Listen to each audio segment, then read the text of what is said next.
wakaw opportunity no nikech dala kaluo nigi issues mang'eny mag stima. Wakaw opportunity no walos gi opio ndai okonywa.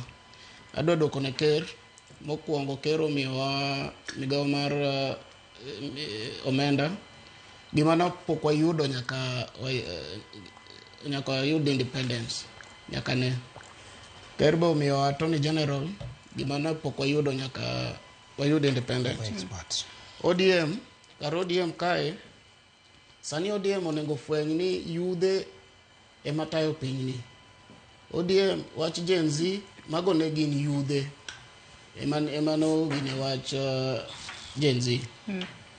ODM onengo ket structures. Political parties kaka ODM yudo ga financial year ODM yudo around 500 million. Political parties fund. Ma funding ma ODM nyalo gine jo yudhe ma koro ODM tigi yudhe ma gimi yudhe positions.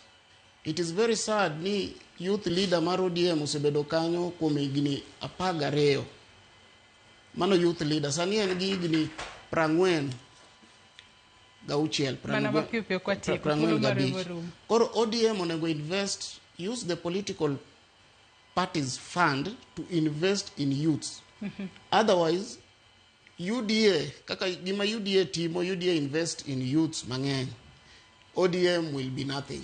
Erokamano ahinya. Wachni mogik Seth, ageno ni koro wanyalo yudo Seth okumuka entiere kaunti ma Kisumu. Wachni mogik Seth ka watieko twak mar okinyi ma kawuono.